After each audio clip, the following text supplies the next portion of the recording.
Baik, pada kesempatan kali ini saya akan menjelaskan mengenai teori Health Belief Model. Teori Health Belief Model dikemukakan pertama kali oleh Rosenstock pada tahun 1966, kemudian disempurnakan oleh Becker dan kawan-kawan pada tahun 1970 dan 1980. Sejak tahun 1974, teori Health Belief Model telah menjadi perhatian para peneliti. Health Belief Model menyatakan bahwa perilaku manusia mengenai kesehatan, seperti rajin berolahraga, mengkonsumsi makanan sehat, atau mengecek kesehatan rutin, dipengaruhi oleh kepercayaan terhadap risiko dan manfaat untuk kesehatan itu sendiri.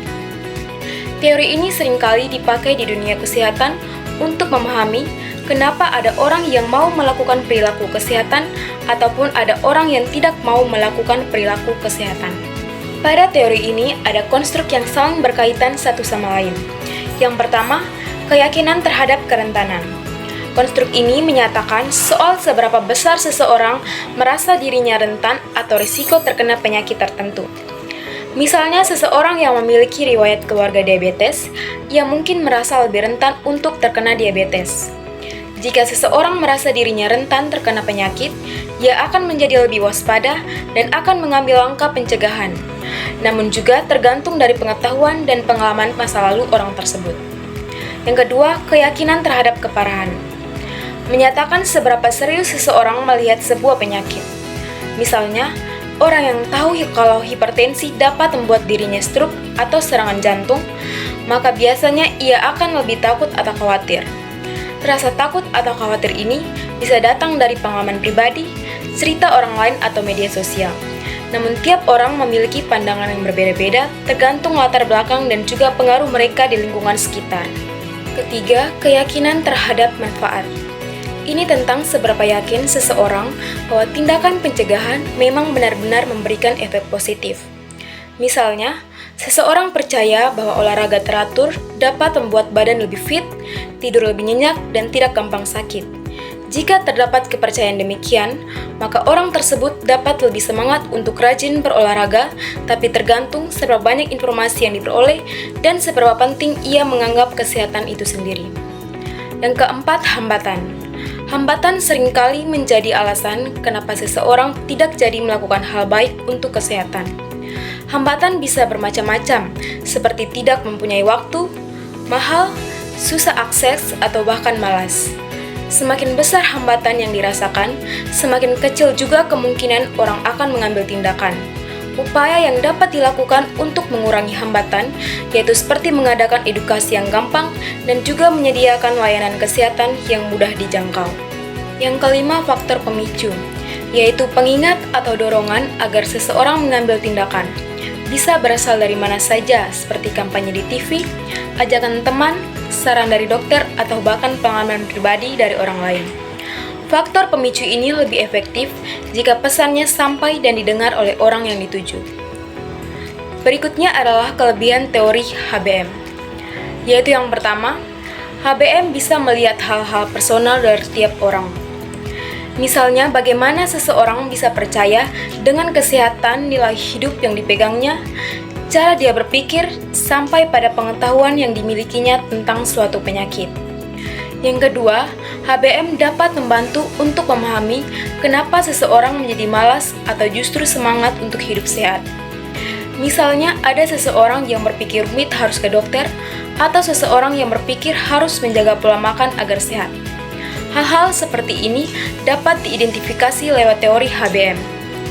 Yang ketiga, HBM banyak disukai karena gampang untuk diterapkan karena konsep yang simpel dan juga jelas. Yang keempat, HBM mengajak orang untuk aktif dalam mengambil keputusan tentang kesehatan mereka. Contoh penerapan teori Health Belief Model pencegahan malaria pada ibu hamil di Puskesmas Arsokota, Kabupaten Kerom, Provinsi Papua. Yang pertama, persepsi kerentanan terhadap tindakan pencegahan malaria. Berdasarkan yang telah saya jelaskan di atas, ketika seseorang mengetahui bahwa dirinya berisiko terkena suatu penyakit, maka terbentuk keyakinan bahwa dirinya memang berisiko. Oleh karena itu, ia akan berusaha melakukan hal-hal yang dianggapnya mampu mengurangi potensi risiko tersebut. Dan saat seseorang merasa tidak berisiko terkena penyakit, ia juga cenderung berperilaku tidak sehat.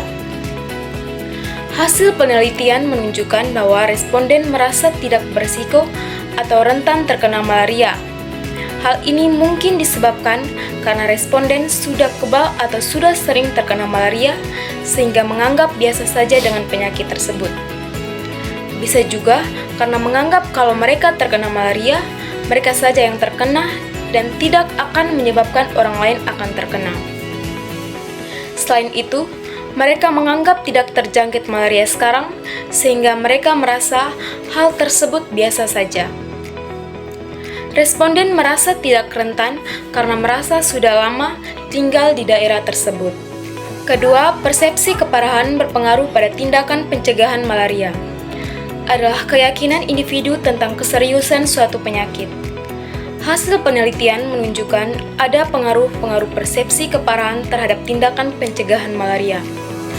Ibu hamil menganggap bahaya jika jiwa janinnya juga terancam, maka perlu ada tindakan pencegahan. Responden menganggap bahwa keparahan bisa membuat responden tidak menjalankan peran dan fungsinya sebagai ibu rumah tangga sekaligus pencari nafkah bagi keluarganya atau yang membantu suaminya mencari nafkah. Ketika penghasilan rumah tangga menurun atau berkurang, maka bisa berakibat tidak baik pada aspek lainnya, misalnya dapat mempengaruhi pemenuhan kebutuhan bagi anggota keluarga lainnya. Keparahan dalam persepsi responden identik atau diasosiasikan dengan mengancam keselamatan jiwa atau kematian. Tentunya jika responden merasa terancam jiwanya atau jiwa orang lain, apalagi janinnya, ia akan berusaha semaksimal mungkin melakukan tindakan guna mencegahnya. Sehingga setiap upaya dilakukan guna mewujudkan hal tersebut, termasuk melindungi janinnya untuk tidak tertular atau terjangkit malaria. 3. Pengaruh hambatan yang dirasakan terhadap tindakan pencegahan malaria. Konstruk ini menjelaskan bahwa perubahan perilaku menjalani sebuah aktivitas baru dalam upaya menjaga atau meningkatkan kesehatan bukan hal mudah karena terdapat hambatan. Hasil penelitian menunjukkan tidak ada pengaruh hambatan yang cukup besar dirasakan terhadap tindakan pencegahan malaria. Karena ada kebutuhan lain sehingga kelambu bisa digunakan di kebun yang seharusnya diperuntukkan untuk dipakai tidur. Hambatan atau kendala yang dirasakan bagi responden penelitian dalam mewujudkan tindakan atau perilaku pencegahan malaria bisa jadi disebabkan karena faktor ekonomi. Kondisi untuk mencukupi kebutuhan rumah tangga membuat responden tidak bisa sepenuhnya menerapkan tindakan pencegahan, misalnya dengan memakai kelambu berinsektisida di kebun. 4. Pengaruh manfaat yang dirasakan terhadap tindakan pencegahan malaria. Individu berperilaku sehat karena ia meyakini bahwa sesuatu yang dilakukannya akan memberi manfaat, terutama dalam mengurangi potensi terkena suatu penyakit.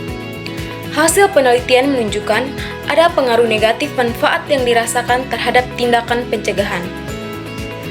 Dalam penelitian, jika tindakan pencegahan dilakukan, maka akan membuat responden sedikit merasa tidak nyaman karena berkaitan erat dengan pengeluaran dan membutuhkan konsistensi tindakan. Responden merasa ada sesuatu yang mereka harus korbankan guna mendapatkan atau merasakan manfaat tindakan pencegahan tersebut. Sehingga semakin banyak manfaat yang mereka rasakan, akan semakin berkurangnya tindakan pencegahan. Selain itu, untuk mendapatkan atau merasakan manfaatnya, responden dituntut konsisten dalam melakukan tindakan pencegahan. Proses tersebut tentunya membutuhkan waktu yang lumayan lama. Yang kelima, pengaruh self-efikasi terhadap tindakan pencegahan malaria.